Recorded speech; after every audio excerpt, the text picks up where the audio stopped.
Continuamos con argumentos, regresamos, estamos en vivo a través de la pantalla de Globovisión. Mercedes, dentro de este proceso de elecciones primarias y de también presidenciales, toda esta previa, han ocurrido pues distintos elementos durante este año. El tema de las inhabilitaciones por un lado, anterior a ello, el anuncio del cambio del Consejo Nacional Electoral pues también creó impacto dentro de un grupo de la oposición. Algunos decían, bueno, ya sabíamos que esto iba a ocurrir. Sin embargo, no creíamos que en estos tiempos o que el CNE no iba a poder prestar esa asistencia técnica al proceso de primarias. Entendemos lo complejo que es realizar un proceso electoral de este tipo. ¿Cuál sería también tu visión respecto a ese proceso de primarias previsto para octubre con todas las vicisitudes que están también presentes allí? Sí, Rosa, la verdad es que desde el primer momento advertimos la dificultad de escoger un candidato por la vía de las primarias en un contexto como el que estamos viviendo, donde sabemos que el gobierno interviene, inhabilita, incluso puede ilegalizar el proceso, detenerlo por completo, etcétera, ¿no? Nos parecía más inteligente, dada la situación. Las primarias son muy buenas en contextos muy democráticos, donde hay libertad de partidos, donde cada quien tiene sus siglas y su liderazgo y no hay inhabilitados. Pero en este momento en Venezuela, donde las condiciones políticas y los derechos son tan precarios, en todos los sentidos, pues no nos parecía el mejor camino. Por lo tanto, lo que estamos viendo es parte del desarrollo de un guión que está dirigido a torpedear esas primarias, a tratar de que salgan de la peor manera posible, y sobre todo el gobierno siempre tiene dos objetivos muy claros en su actuar político electoral. Por un lado, seguir dividiendo a la oposición, hacer que los intereses sean cada día más opuestos y encontrados entre sí, entre los distintos líderes, y por otro lado, promover la abstención mediante una serie de arbitrariedades que haga que la gente diga, no se puede votar, ¿no? Porque no, mi voto no va a valer, no puedo votar por quien yo quiera, etcétera. División y abstención han sido las formas como el gobierno ha superado su inmenso rechazo que si se expresara electoral y libremente, pues sería contundente en contra, ¿no? Deberían estar pensando en su salida, ¿no? Deberían estar pensando en cómo generar una alternabilidad democrática que dé garantías al chavismo y a los gobernadores, a la Asamblea Nacional, que va a seguir, de permanecer o de terminar sus periodos, ¿no? Deberían estar pensando Pero a en veces su propia... escuchamos dentro de los dirigentes del chavismo o del madurismo, según la visión que tengan cada quien, porque hay líderes del chavismo que se desvincularon pues del gobierno del presidente Nicolás Maduro, y pues muchos aseguran que respecto a este tema pues hace falta todavía precisar las líneas políticas del gobierno, el tema de los cambios sociales, el tema de los cambios económicos. Hay quienes están de acuerdo y quienes no con las políticas del presidente Nicolás Maduro. También tienen sus revisiones y sus críticas y autocríticas dentro, ¿no? Dentro del seno del partido.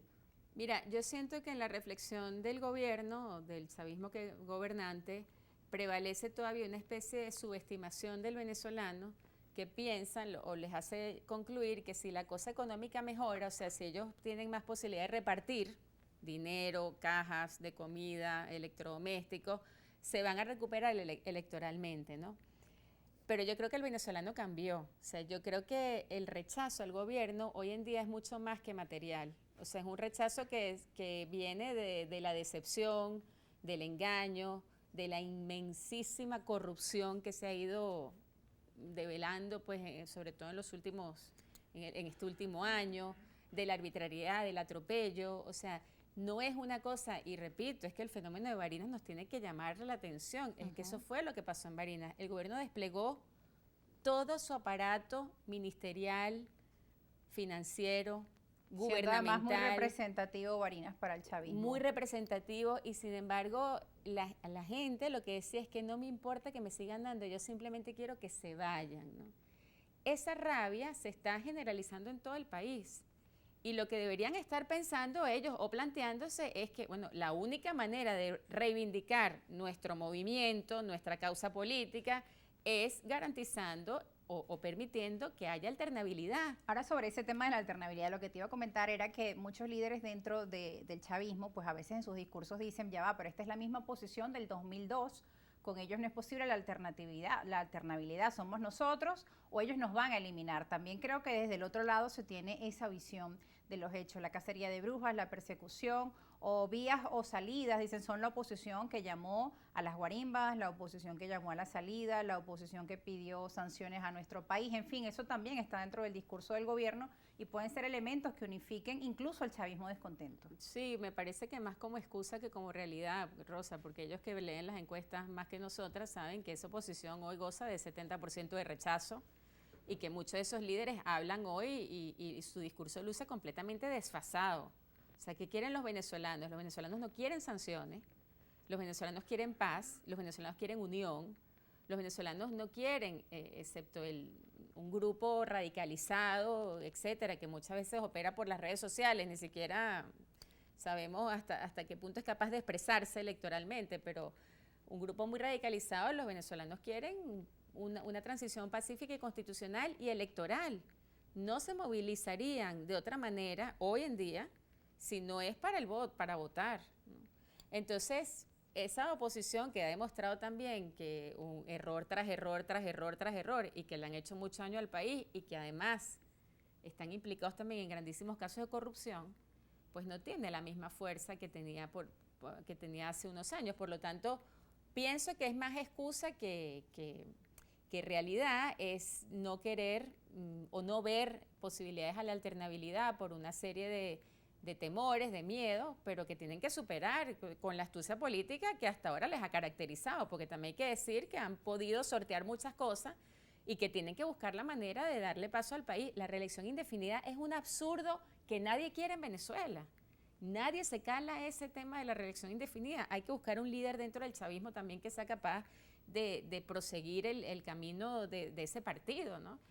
Pero son procesos que se tienen que dar, digo yo, siento que estoy hablando más, interno, más de lo que puedo conocer, también. claro, más de lo que puedo conocer del PSUV, porque la verdad es que conozco muy poco, pero son procesos o dinámicas internas que el partido de gobierno tiene tarde o temprano que enfrentar, porque de eso depende su permanencia en el tiempo, ¿no?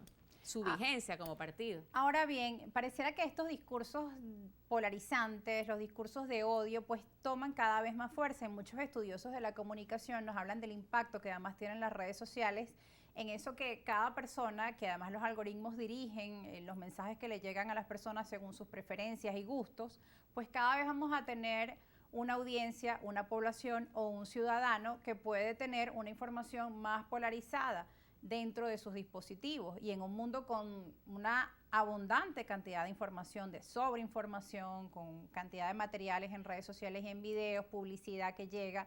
Es decir, hay un bombardeo y lo que más prolifera justamente en esa lucha de mensajes son esos mensajes de polarización, porque además son los que logran enganchar a la gente a través de la emoción o de que crean un impacto. Muchas veces no es un mensaje sensato o un mensaje pues centrado, moderado, el que más prolifera dentro de las redes sociales o el que más llega a la población. Incluso ya la polarización llega a un punto en que la persona cuando escucha un mensaje centrado incluso pues lo invisibiliza, lo descarta de una vez. Sí, eso sin duda es un peligro, es un desafío, lo que está, digamos, presente para todo el mundo, no solo para Venezuela, lo vemos en otros contextos electorales, lo vemos en Europa últimamente también, dada la guerra. Pero yo a veces pienso en países que se han tenido que reconstruir, como Venezuela. Tú recorres a Venezuela y pareciera que estuviéramos en una etapa de posguerra, ¿no? La destrucción de nuestro parque industrial, la destrucción de nuestras vías es tremendo, la destrucción de las urbanizaciones, el deterioro de las casas, de los edificios, de la zona, es tremendo, ¿no?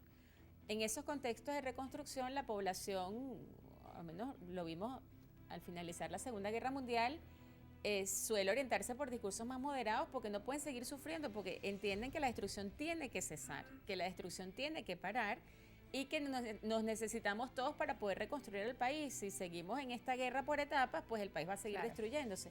Las expectativas hoy del venezolano son muy elevadas.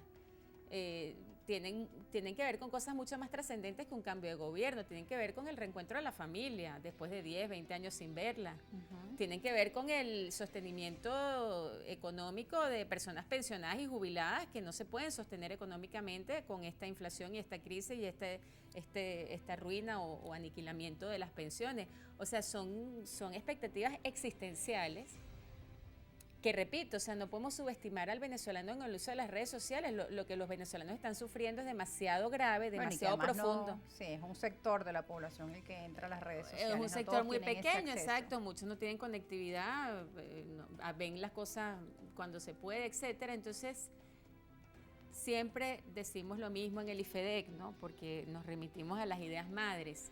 El pueblo de Venezuela puede salvar al pueblo de Venezuela. O sea, somos nosotros los que tenemos la llave, la inteligencia, el patriotismo para salir de esta crisis con inteligencia, con racionalidad, buscando siempre el bien de la persona, el bien de los niños, el bien de los ancianos, el bien de la gente que está sufriendo tanto. O sea, somos capaces de generar un movimiento de buena voluntad en el país que trascienda los discursos de odio, que trascienda los discursos revanchistas, que trascienda los discursos oportunistas y que se centre en la reconstrucción de un país que después de 20 años, bueno, está absolutamente arruinado y devastado por los 4 costados.